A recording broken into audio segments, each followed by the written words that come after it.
गुरुमुखो, माया क्या है और उसका रूप क्या है? यह कि काम, क्रोध, लोभ, मोह, अहंकार की वृत्तियाँ हर वक्त इंसान को बहकाती और भरमाती रहती हैं। यह हमेशा मन को भटकाती रहती है। मन स्वभाव से ही इन वृत्तियों के साथ मिला हुआ है। एक तरफ मनमति के ख्याल हैं और दूसरी तरफ सत्पुरुषों, महापुरुषों और सतगुरुओं की मौज के अनुसार भक्ति प्रेम वाले शुद्ध और पवित्र ख्याल हैं। विचार करो कि दोनों में कितना अंतर है।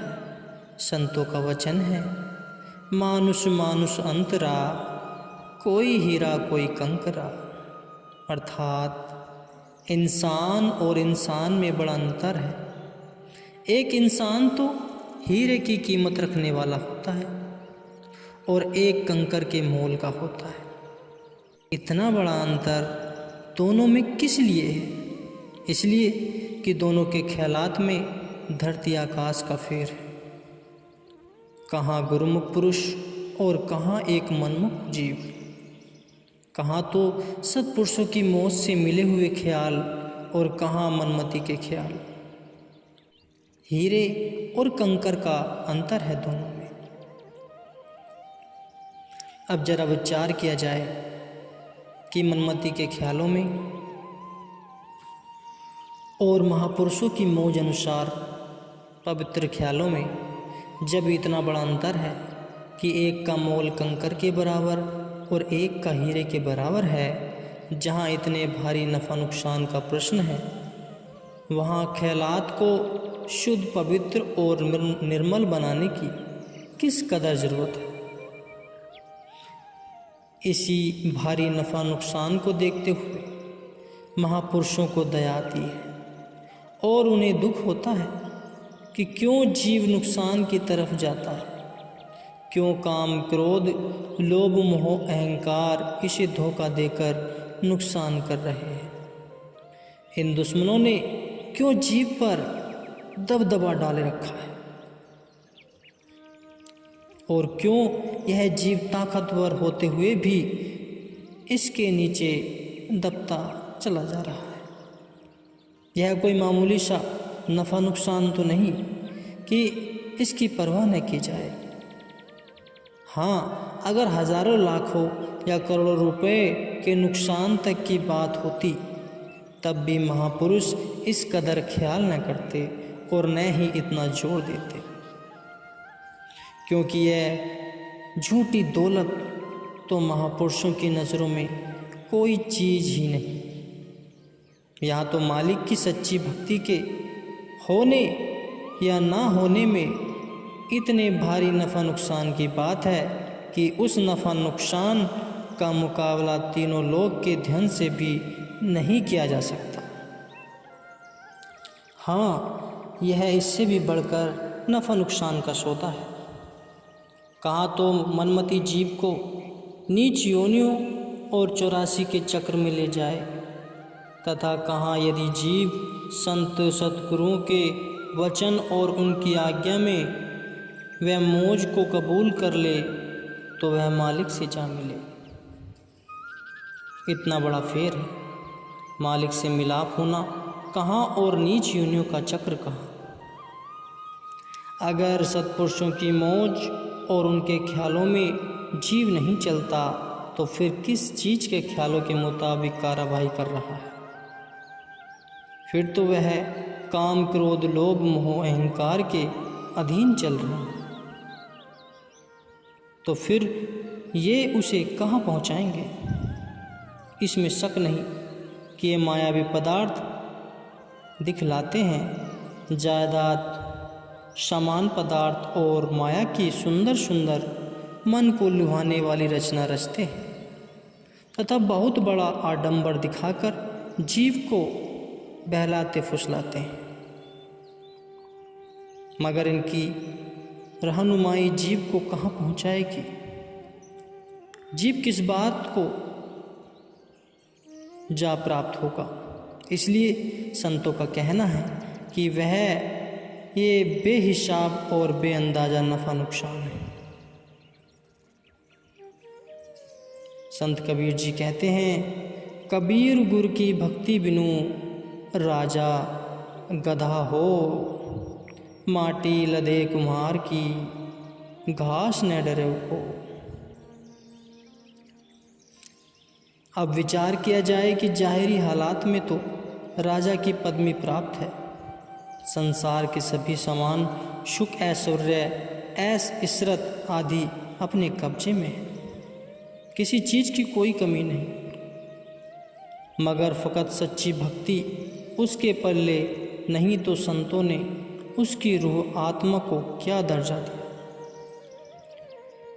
पशु का ही दर्जा उसे दे दिया गया ना।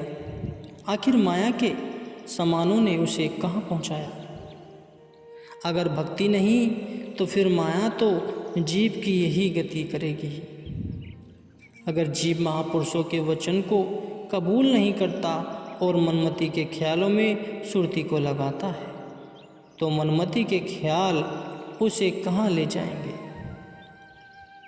यह भारी नफ़ा नुकसान का सवाल सामने न होता तो महापुरुष इस कदर बार बार हिदायत क्यों करते और क्यों इसका कष्ट उठाते।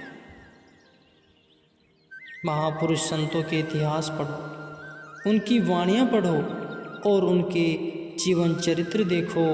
उनकी सब कार्यवाही और उपदेश हिदायत वगैरह किस लिए कि जीव नीच योनियों का शिकार न हो जाए।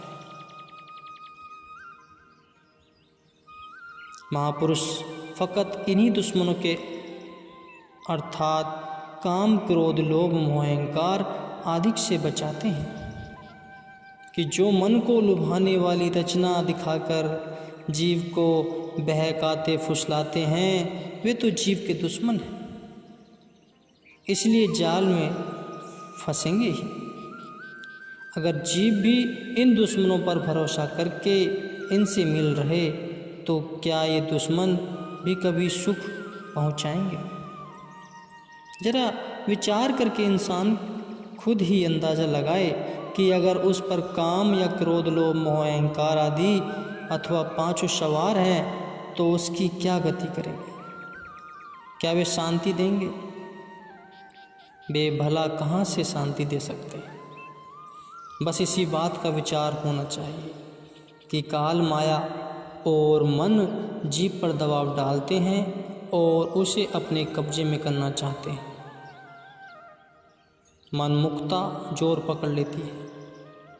फिर क्या होता है कि जीव सत्पुरुषों के पवित्र वचनों से भटक जाता है। वह उन सत्स्वरूप वचनों की कदर नहीं करता, तो फिर वह किसके अधीन हो गया। वह तो फिर काल और माया को मौका मिल गया तथा वे बल पाकर उस पर सवार हो गए। कबीर साहिब जी फरमाते हैं, सतगुरु वचन उल्लंघन करी जो सेवक कहु जाए, जहाँ जाए तह काल है कहे कबीर समझाए। इसलिए सतपुरुष समझाते हैं कि अगर महापुरुषों के वचन की कदर नहीं की और उस पवित्र वचन से लापरवाही बढ़ती तो फिर काल और माया से उसे अपने पंजे में दबोच ले जाएंगी। तो फिर काल और माया उसे अपने पंजे में दबोच ले जाएंगी। यही सतगुरु का शब्द और उनका पवित्र वचन ही तो काल और माया के हमले से बचाने वाला है। अगर उसी ने लापरवाही की है तो फिर उसकी रक्षा और बचाव ही कौन करेगा। गुरु का शब्दू रखवारे, चौकी चौगिरदी हमारे।